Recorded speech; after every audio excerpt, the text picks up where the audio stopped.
औज़ुबिल्लाहिमिनश्शैतानिर्रजीम बिस्मिल्लाहिर्रहमानिर्रहीम। अस्सलाम वालेकुम हम वतनों।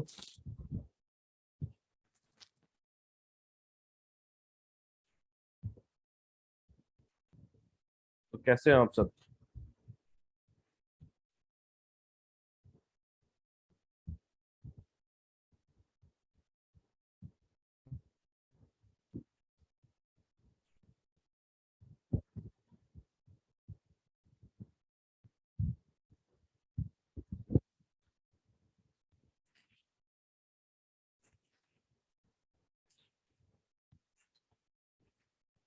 तो फिर कैसा लगा रिलेटेड पार्टी?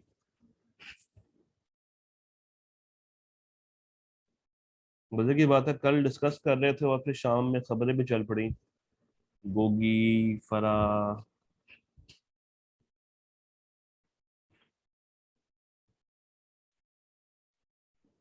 बस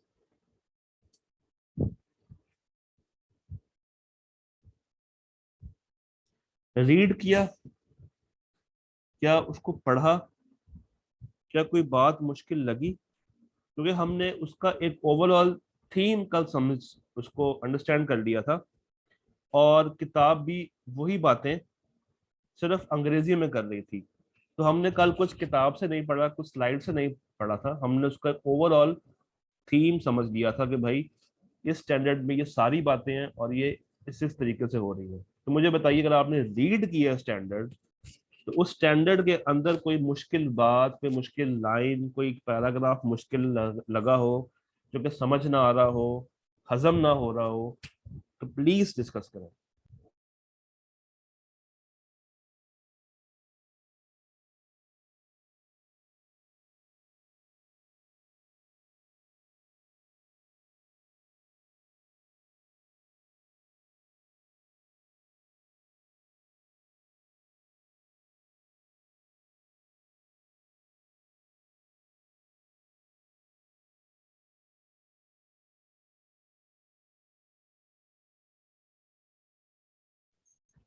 ले जी, एक सवाल आ गया कि सर इनहेरेंट लिमिटेशंस, ठीक है जी, और इसके अलावा पहले आप मुझे सारी अपनी मुश्किलात बताएंगे और फिर हम वन बाय वन उसको देख रहे होंगे।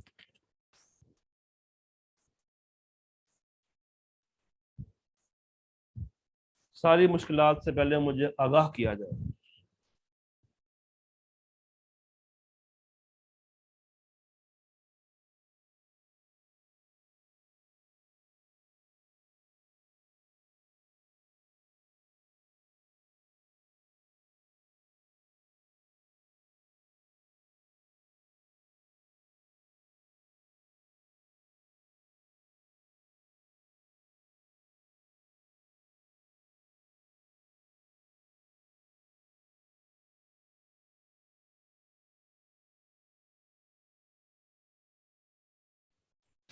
बाकी किसी को कोई मसला नहीं? सब ओके? की बात, वाई या एन लिख के बता दें जालिमो।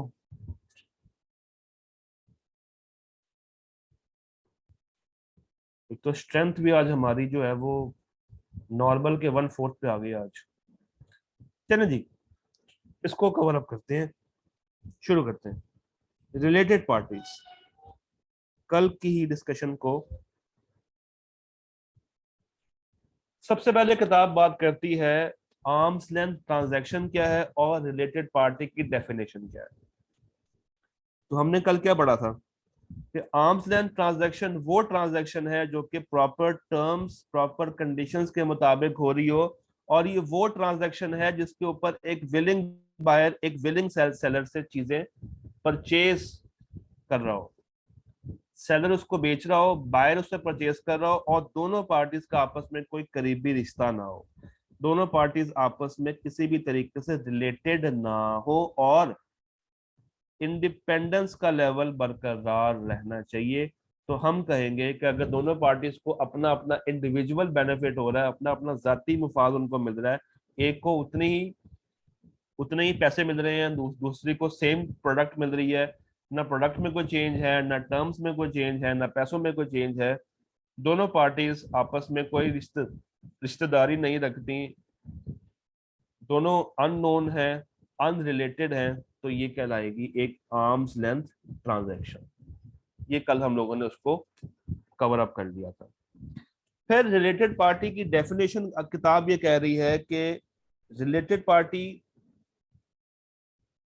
वो होती है जिसमें या तो आपका कंट्रोल दूसरे पे हो, या दूसरे का कंट्रोल आप पे हो, या आप दोनों मिलके किसी कॉमन कंट्रोल के अंडर ऑपरेट कर रही हो।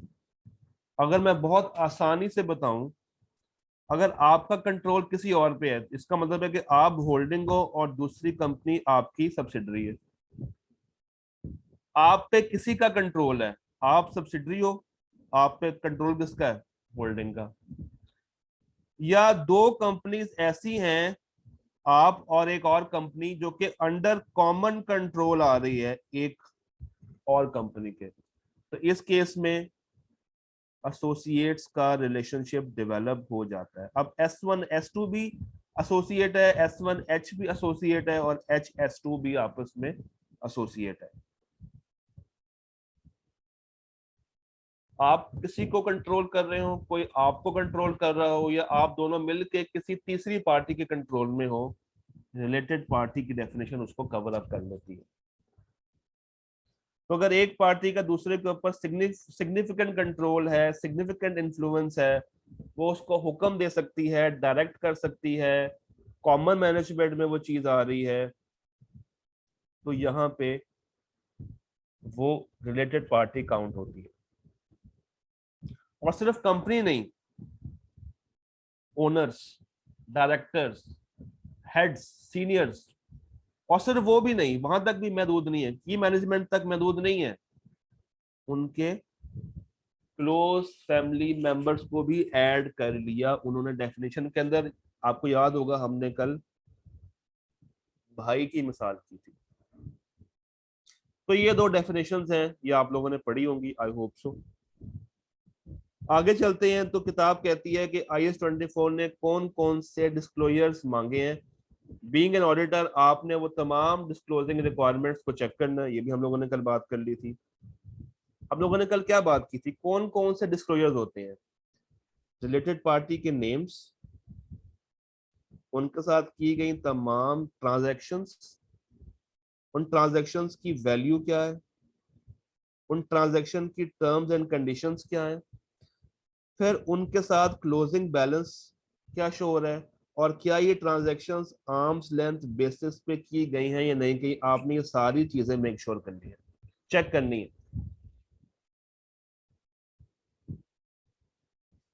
रिलेटेड पार्टी के अंदर सबसे बड़ा मसला ये है कि उसमें हायर रिस्क होता है, बहुत हाई रिस्क होता है।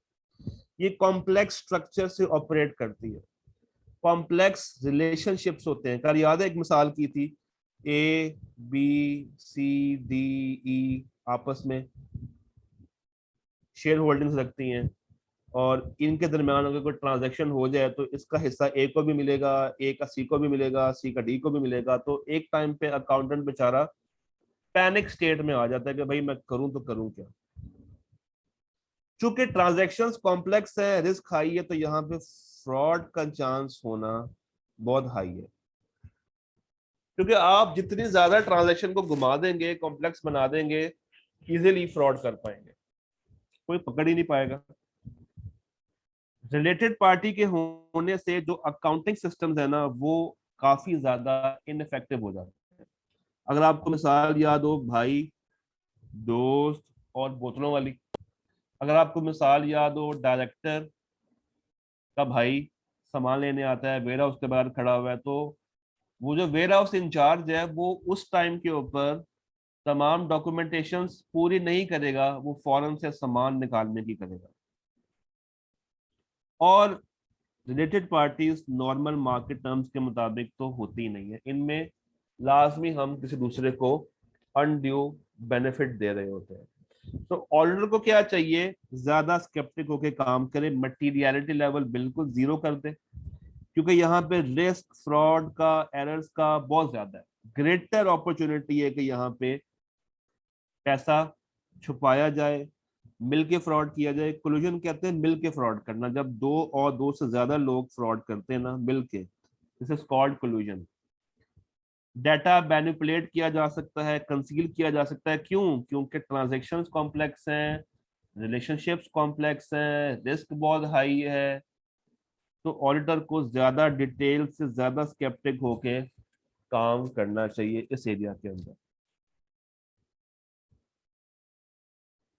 अब अगर हम रिस्क की बात कर ही रहे हैं तो ऑडिटर जो है वो तमाम रिस्क असेसमेंट प्रोसीजर्स जहां पे लगाएगा और कोशिश करेगा कि वो तमाम रिलेटेड पार्टी ट्रांजैक्शंस को चेक करे, तमाम एक्टिविटीज करेगा, तमाम एसओपीज को इम्प्लीमेंट करेगा और तमाम इंफॉर्मेशन हासिल करने की कोशिश करेगा रिगार्डिंग रिलेटेड पार्टीज। ये बात भी कल कवर कर ली थी। उनके ऊपर स्पेशल कंसिडरेशन देगा, स्पेसिफिकली उनसे कहेगा कि भाई देखो, सैम्पलिंग अपनी जगह पे, ये जितनी भी ट्रांजैक्शन है ना ये मैंने एक एक करके सारी की सारी खुद से वेरीफाई कर ली, और फौरन से अपनी टीम के साथ डिस्कशन में रहेगा, अपनी टीम को बताता जाएगा कि भाई आप लोगों ने भी स्केप्टिक रहना है, इसकी इंपॉर्टेंस उनको कम्युनिकेट करता चला जाएगा। जो जो रिकॉर्ड टीम को मिलेंगे, इसको मिलेंगे, वो आपस में लगाते चले जाएंगे, फाइल्स मेंटेन करते चले जाएंगे। अपना डाटा टीम से शेयर करेगा, टीम से कहेगा जनाब तुम लोग डाटा मुझे शेयर करो, आपस में चीजें क्रॉस लिंक करेगा, क्रॉस वेरीफाई करेगा और कोशिश करेगा कि कोई नई उसको रिलेटेड पार्टी किसी तरीके से मिल जाए। और जो ट्रांजैक्शन एग्जिस्ट कर रही है उनकी नेचर चेक की जाएगी, उनकी एक्सटेंट चेक की जाएगी कि वो कितनी है, किस अमाउंट की है, क्या प्रॉपर कंट्रोल सिस्टम्स फॉलो हो रहे हैं। फॉर एग्जाम्पल एक सिस्टम था कि भाई अगर 50,000 से ऊपर की ट्रांजैक्शन होगी तो 2 साइन होंगे, और अगर किसी ट्रांजैक्शन पे 2 साइन नहीं आ रहे और अमाउंट 61,000 रुपए की है, इसका मतलब है कि ये जल्दी में की गई ट्रांजैक्शन है या इस पे कंट्रोल्स पूरे इंप्लीमेंट नहीं हुए। तो chances are there, being sceptic, मैं अज्यूम कर लूंगा कि भाई ये रिलेटेड पार्टी हो सकती है, क्योंकि वो सरकमस्टांसेस मुझे इंडिकेट कर रहे हैं, मुझे बता रहे हैं कि भाई मैनेजमेंट ने अपना काम तसल्ली से नहीं किया। तो वो चीजें ऑडिटर चेक कर रहा होगा। ये बात भी हम लोगों ने कल कवर कर ली थी। मुझे बताइए, यहां तक कोई सवाल? इन 3 स्लाइड्स के अंदर आपके पास किताब मौजूद है, तो यहां तक अगर आप कोई सवाल रखते हैं मेरे लिए तो मुझे लास्ट में बताइए। आई होप कि आप लोगों ने रीड किया, क्योंकि कल हम लोगों ने स्टैंडर्ड मुका दिया था, स्टैंडर्ड उतना ही है, अब सिर्फ कहानी है। अगर आपको इसकी थीम समझ आ गई है तो बार बार उसने वही थीम को रिपीट करना है। तो मुझे बताइए यहां तक अगर कोई सवाल किसी का है तो।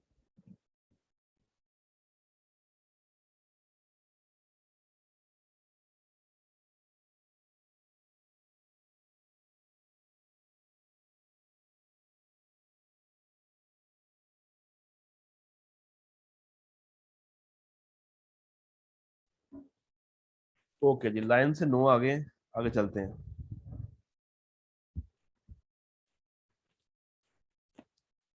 मजीद अगर मैं बात करूं ऑन रिस्क असेसमेंट, तो ऑडिटर ने सबसे पहले जाके एंटिटी को समझना होता है। ऑडिटर ने सबसे पहले मैनेजमेंट को पकड़ना है, उनसे इंक्वायरी करनी है, उनसे कहना है कि भाई मुझे बताएं आपके पास कौन कौन सी कितने कितने रिलेटेड पार्टीज मौजूद है, उनको आइडेंटिफाई करें, मुझे वो निकाल के दें, लिस्ट बना के दें कि वो कौन लोग हैं, उनके साथ कौन कौन सा आपका रिलेशनशिप है, क्या क्या ट्रांजैक्शंस हो रही हैं, वो लोग कौन है, कैसे आपके साथ मुल्हिका हुए, क्या वो किसी की मैनेजमेंट के लोगों की क्लोज फैमिली मेंबर्स हैं, क्या वो कोई और कंपनी है, उनके साथ कौन कौन सी किस किस बेस के ऊपर किन किन टर्म्स के ऊपर ट्रांजैक्शंस की जा रही हैं, उनकी क्या नेचर है, क्या पर्पस है, क्यों की जा रही हैं, क्या मकसद था, और क्या ये तमाम ट्रांजैक्शंस आर्म्स लेंथ पे कर रहे हो या नहीं कर रहे। इसके साथ साथ वो बहाने बहाने से उनके कंट्रोल्स को भी देख रहा होगा, क्योंकि जहां पे रिस्क मेरा काफी ज्यादा हाई हो रहा है वहां पे मुझे उतने ज्यादा ही कंट्रोल स्ट्रॉन्ग करने पड़ेंगे। जिस एरिया में जितना हाई रिस्क होता है उस एरिया में मुझे उतने ही तबाही किस्म के कंट्रोल्स लगाने पड़ते हैं। ये बहुत जरूरी है, अदरवाइज आप हमेशा रिस्क पे रहेंगे।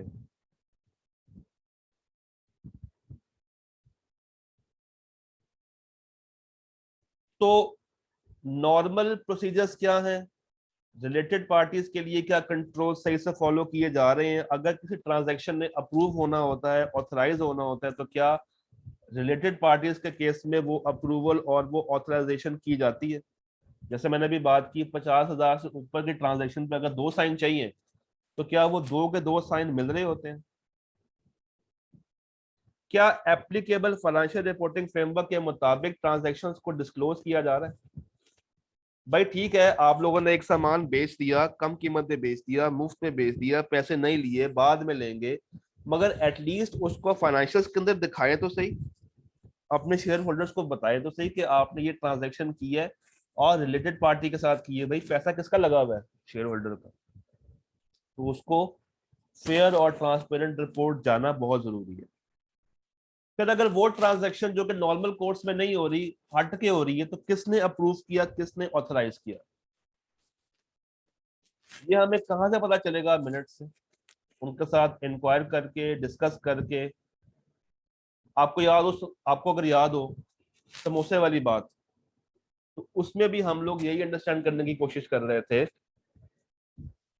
कि लाजमी नहीं है कि तमाम ट्रांजैक्शंस प्रॉपरली हमारे सामने हो। बहुत सारे लोग आपस में एक दूसरे से जेलस होते हैं, उनको लग रहा होता है कि कंपनी में उनको दबाया जा रहा है, उनके साथ प्रॉपर ट्रीटमेंट नहीं की जा रही, तो वो शिकायती नेचर रखते हैं, और ऐसे लोग हमारे बहुत काम आ जाते हैं। वो हमें ऐसी ऐसी बातें बता जाते हैं जो कि नॉर्मली हम अगर खुद ढूंढने बैठते हैं तो शायद हमें 3-4 महीने ढूंढने में लग जाते हैं। तो ये चीजें हम लोगों ने कल कवर की। Then tutor note. अब ये ट्यूटर नोट यहाँ पे क्यों है, इसलिए है क्योंकि पहले किताब में कंप्लीटनेस के ऊपर प्रॉपर गाइडेंस होती थी, अब आई के अपने वो अचानक से निकाल दी। स्टैंडर्ड में है, मगर आई के अपने पता नहीं क्यों निकाल के साइड पे करती है। और 50% से ज्यादा सवाल आपको इस एरिया से नजर आएंगे फास्ट पेपर से। तो हमने क्या किया, हमने उसको निकाला नहीं, हमने उसको अलग करके साइड पे कर दिया, ताकि किताब का पार्ट भी रहे, कंप्लीटनेस भी बरकरार रहे, और आप उसको पढ़ें भी। तो अगर अब आपने मैनेजमेंट से लिस्ट मांगी है कि भाई मुझे लिस्ट प्रोवाइड करें कि रिलेटेड पार्टी कौन कौन सी है, कहाँ कहाँ पे है, तो वो लिस्ट आपको प्रोवाइड कर देंगे। मगर आपने उनकी प्रोवाइड की हुई लिस्ट के ऊपर सर तस्लीम में खम करके बैठ नहीं जाना, आपने प्रॉपर रिव्यू करना है उनके काम को। तो ये सारी जितनी भी बातें हैं, ये हम लोगों ने कल डिस्कस की थी, एक एक करके डिस्कस की थी कि शेयर होल्डर्स के मिनट्स देख लेंगे, डायरेक्टर्स की बातें मान लेंगे, उनकी बातें सुन लेंगे, उनसे डिस्कस कर लेंगे, पिछले ऑडिटर से पूछ लेंगे, पिछले वर्किंग पेपर्स को चेक कर लेंगे, बैंकर से पूछ लेंगे, लॉयर से पूछ लेंगे, मिनट्स को देख लेंगे, क्लोज फैमिली मेंबर्स को असेस कर लेंगे, पिछले साल का काम रिव्यू कर लेंगे, इंक्वायरी कर लेंगे। ये सारी डिटेल आपके साथ कल बातों बातों में डिस्कस हुई थी। तो ये आप लोगों ने याद कर लेना, क्योंकि ये चैप्टर ऐसा है जहां से आई के अपने पूछना स्ट्रेट फॉरवर्ड सवाल ही है। अभी देखते हैं इसके सवालों को भी आज। और आपने क्या रहना है, आपने हमेशा अलर्ट रहना है, खुद आपने भी, और आपने अपनी टीम को भी हमेशा अलर्ट रखना है अपने साथ।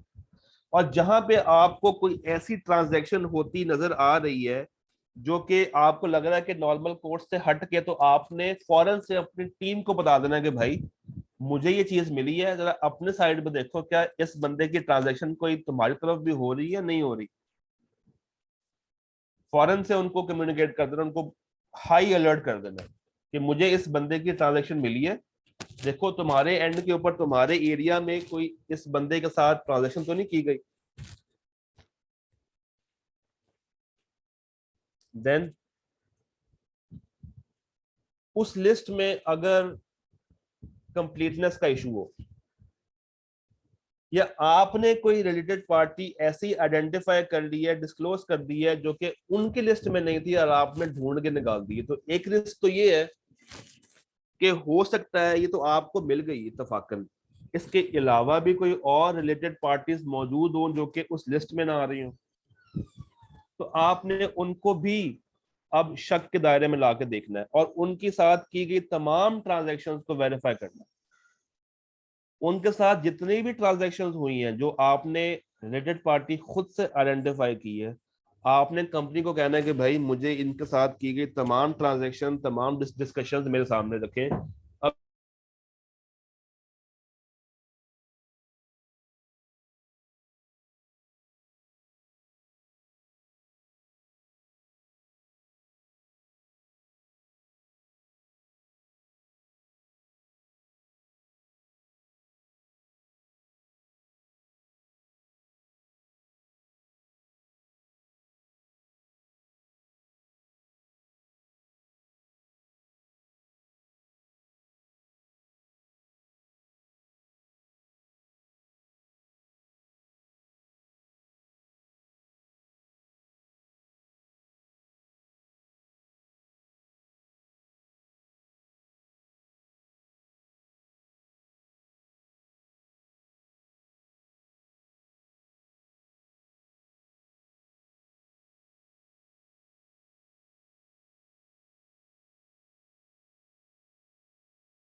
मुझे बताइएगा, आवाज और स्क्रीन दोनों क्लियर है? बीच में नेट चला गया था। आवाज और स्क्रीन दोनों क्लियर है?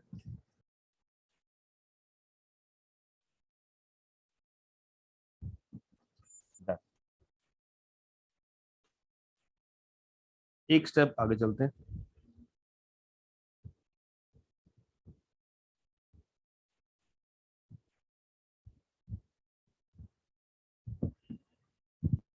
अब अगर कोई रिलेटेड पार्टी नॉर्मल कोर्स से हट के हो रही है, अगर कोई रिलेटेड पार्टी है, ट्रांजैक्शन हो रही है और वो नॉर्मल कोर्स में नहीं है, तब ऑडिटर क्या करेगा? सबसे पहले पूछेगा कि भाई ऐसा क्यों हो रहा है, और इसको किसने अलाउ किया, किसने अप्रूव किया, ऑथराइज किसने किया।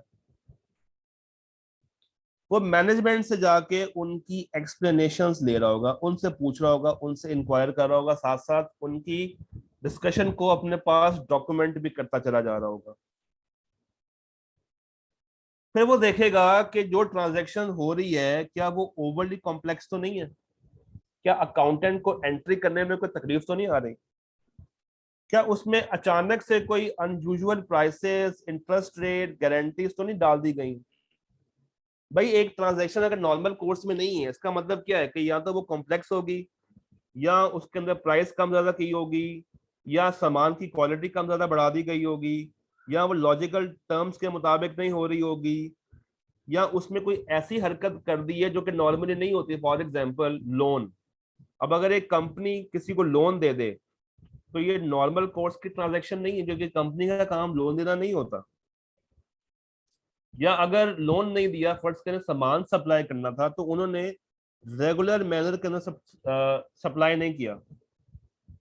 नॉर्मली वो क्या करते हैं, वो सीओडी करते हैं, cash on delivery, let suppose. इस केस में सिर्फ डिलीवरी दी है, कैश तो लिया ही नहीं। तो क्या उसकी अकाउंटिंग ठीक है, नॉर्मल कोर्स में नहीं है, बट एंट्री तो हुई है ना, ट्रांजैक्शन तो ऑकर करती है, तो क्या उसको अकाउंट फॉर किया? क्या दो साल विद गवर्नेंस के सामने वो ट्रांजैक्शन रखी है? क्या उनको इस बारे में पता है? क्या ट्रांजैक्शंस को डिस्क्लोज प्रॉपर्ली कर दिया एज पर आईएफआरएस?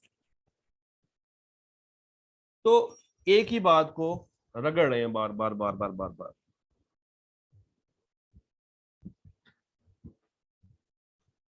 एविडेंस हासिल करेंगे, एविडेंस हासिल करेंगे कि ट्रांजैक्शंस को प्रॉपर्ली ऑथराइज और अप्रूव किया गया था या नहीं किया गया।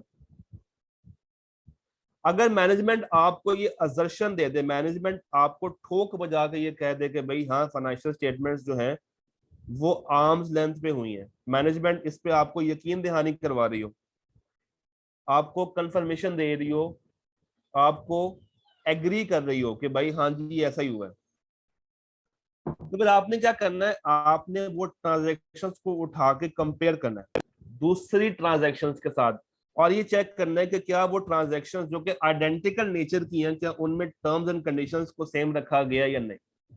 भाई अगर मैनेजमेंट आपको पुख्ता यकीन दे रही है कि हाँ सर कोई आर्म्स लेंथ पे ट्रांजैक्शन जो है वो उससे बाहर नहीं है, और जो जो कुछ हुआ है वो नॉर्मल कोर्स के मुताबिक हुआ था, भाई फिर दो ट्रांजैक्शन पकड़ो, एक उनके वाली और एक नॉर्मल वाली, और उनको आपस में कंपेयर कर लो। जब आप कंपेयर कर रहे होगे टर्म्स को, तो आपको पता चल जाएगा कि कौन सी मार्केट टर्म्स पे और कौन सी मार्केट टर्म्स पे नहीं है। आपको पता चल जाएगा कि कहाँ पे मैनेजमेंट ने दूसरी पार्टी को सपोर्ट किया और कहाँ पे सपोर्ट नहीं किया। आप वेरीफाई कर लोगे कि क्या वो ट्रांजैक्शंस कंप्लीटली रिकॉर्डेड भी है या नहीं है। और यहाँ पे आपको इंटरनल ऑडिटर काफी हेल्प कर सकता है। आप डायरेक्ट असिस्टेंस के अंदर उसकी जिम्मेदारी भी लगा सकते हो कि भाई मेरे आने तक तुमने तमाम रिलेटेड पार्टीज को ढूंढ के रखना है, ये आप उसको कह सकते हो, उसके जिम्मे डाल सकते हो, उसके मथे डाल सकते हो कि भाई मैं तुम्हें ये काम दे के जा रहा हूँ, मेरे आने से पहले पहले तुमने रिलेटेड पार्टीज के साथ जितनी भी ट्रांजैक्शंस हैं जो जो भी हैं वो तुमने अलग से फाइल मेंटेन करके रखनी है, मैंने सबसे पहले आकर उनको चेक करना है।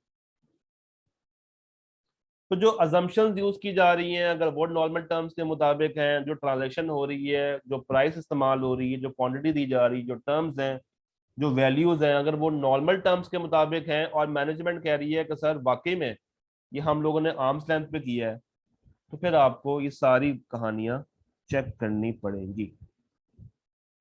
मुझे यहां तक बताइए if you have any question.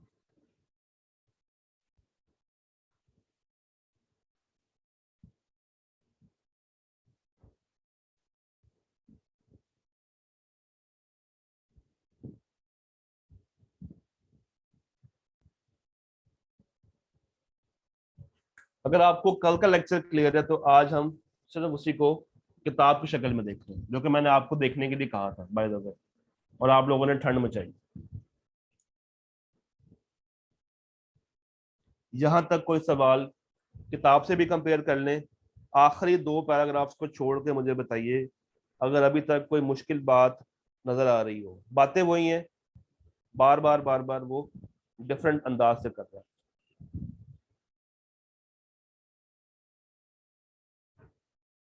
आगे चलते हैं।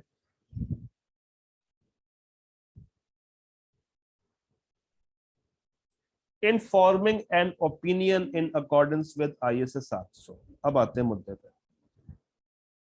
अभी तक हमने जो कहानी पढ़ी है ना वो पढ़ी है रिलेटेड पार्टी कौन होती हैं, कौन कौन सी ट्रांजैक्शंस हैं, क्या ट्रांजैक्शंस पूरी हो रही हैं, टर्म्स पे हो रही हैं नहीं हो रही हैं, लिस्ट पूरी है नहीं है, रिस्क कितना है कितना नहीं है, कंट्रोल, सारी कहानी एक तरफ। अब उन रिलेटेड पार्टीज का क्या इफेक्ट आएगा ऑडिट रिपोर्ट के ऊपर। ऑडिट रिपोर्ट के ऊपर ऑडिटर क्या करेगा, सबसे पहले वो ये चेक करेगा कि क्या क्या तमाम related party transactions relationships properly account for और डिस्क्लोज कर दिए गए हैं एज पर IFRS। सबसे पहले वो क्या देखेगा, वो देखेगा कि क्या तमाम related party transactions properly disclosed है। इन अदर वर्ड्स, क्या IAS 24 अप्लाई किया जा रहा है या नहीं। फिर अप्लाई करने से क्या फेयर प्रेजेंटेशन अचीव की जा रही है या नहीं, क्या कोई चीज मिस तो नहीं हो रही, क्या कोई ट्रांजैक्शन एंटिटी छुपा तो नहीं रही, क्या मिसलीड तो नहीं हो रही। तो वो अपने फ्रेमवर्क के मुताबिक उसको चेक करेगा ताकि फेयर प्रेजेंटेशन अचीव हो रही है। अगर तो हो रही है तो फिर वो आपको दे देगा एक साफ ओपिनियन, यानी कि वो कह देगा कि financial statements are giving true and fair. अगर ट्रांजैक्शंस भी हुई हैं, देखो ट्रांजैक्शंस करना, रिलेटेड पार्टीज बनाना कोई गुनाह नहीं है, कोई गुनाह नहीं है। हर कंपनी में होती है, हर कंपनी की रिश्तेदारियां होती हैं। अगर आपने सही से डिस्क्लोज कर दिया है, सही से कम्युनिकेट कर दिया है, सही से उसको अकाउंट फॉर कर दिया है, एंट्रियां सही पास कर दी है, तो फिर ऑल ओके, फिर कोई मसला नहीं है। फिर बेशक आप एक नहीं, दो नहीं, 100 कंपनियों के साथ ट्रांजेक्शन कर लें, हमें कोई मसला नहीं है। हम ट्रांजेक्शन करने से नहीं रोक रहे, हमें बस डर ये है कि आप लोगों ने वो ट्रांजेक्शन शायद प्रॉपरली रिकॉर्ड नहीं की, तो यहाँ पे हमें खौफ आता है। तो अगर प्रॉपरली डिस्क्लोज्ड है, अकाउंटेड फॉर है, आईएफआरएस के मुताबिक है, IAS 24 के मुताबिक सब कुछ हो रहा है, फेयर प्रेजेंटेशन अचीव हो रही है, मिसलीडिंग नहीं हो रही, तो फिर हमें कोई एतराज नहीं है, हम आपको साफ रिपोर्ट देने को तैयार है। और मैनेजमेंट से हम लोगों ने लिखवा भी लेना है, ये बहुत जरूरी है। बहुत दफा ऐसा होता है कि ऑडिट एंड के ऊपर मैनेजमेंट अचानक से आपको कहती है कि सर ये वाला काम भी करना है, वो वाला काम भी करना है, या ऑडिट होने के बाद आप पे ब्लेम हो रहा होता है कि उन्होंने ये काम नहीं किया, वो काम नहीं किया। तो ऑडिट एंड करते टाइम मैनेजमेंट से लिखवा लेना है कि जो रिलेटेड पार्टीज आपने हमें दी हैं, हमने वो सारी के सारी वेरीफाई कर दी हैं, और इसके अलावा कोई और रिलेटेड पार्टी एग्जिस्ट नहीं करती, इसके अलावा कोई और रिलेटेड पार्टी एग्जिस्ट नहीं करती जिनका हमें पता ना हो। तो जो आपने हमें डिस्क्लोज कर दिया था, जो आप लोगों ने हमें बता दिया था, जिनके बारे में हम अवेयर थे, जिन ट्रांजैक्शंस के बारे में हम अवेयर थे, हमने वो सारी की सारी चेक कर दी, और इनके अलावा आप हमें लिख के दें कि कोई और मौजूद नहीं है, कोई और एग्जिस्ट नहीं करती। So this was the complete standard. मुझे बताइए, अब अगर किसी को कोई सवाल हो, एक सवाल आया था पहले इनहेरेंट लिमिटेशंस का, मुझे बताइए क्या उसमें मसला था। अब आपको मुझे रेलिवेंट बात बतानी है।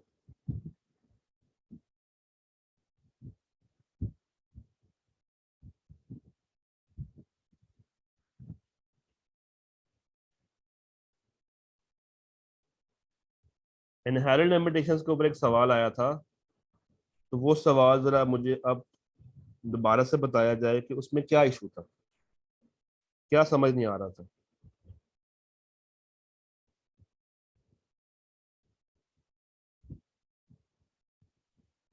या अब आ गया?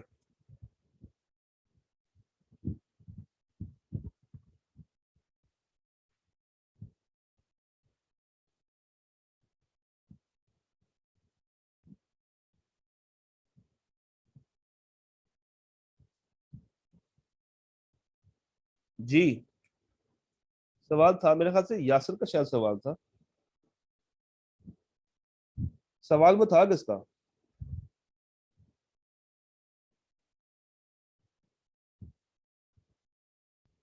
शाह हुसैन का। जी, क्या वो अब हम में मौजूद भी हैं या नहीं है, या वो भाग गए? भाग गए हैं, चले कोई नहीं, आएंगे तो फिर से पूछ लेंगे। तो यहां तक डिस्कशन है रिलेटेड पार्टी की। स्टैंडर्ड बिल्कुल भी मुश्किल नहीं है, यहां से आके आपने हमेशा सीधा सवाल पूछा है, और एक्सपेक्ट किया जाएगा कि अभी भी वो सीधा सवाल ही पूछेगा। तो एक दफा आपने इसको लाजमी पढ़ना है, रीड करना है प्रॉपरली, 2-3 दफा इसको रीड करें, और उसके बाद उसको याद करें। Am I clear? कोई मुश्किल चीज यहाँ पे नहीं है, कोई टेक्निकल चीज यहाँ पे नहीं है। हमें यह पता है कि उनके साथ की गई तमाम ट्रांजेक्शन्स को डिस्क्लोज करना है, अकाउंट फॉर करना है, रिस्क ज्यादा है, मटीरियलिटी लेवल बिल्कुल जीरो पे है, फ्रॉड के चांसेस बहुत ज्यादा है, और हर बात को उसने किसी और एंगल से बार बार रिपीट किया। बल्कि एक टास्क आपको देता हूँ ना, समझ आ जाएगी आपको। इसके पास्ट पे बस ट्राई कीजिएगा,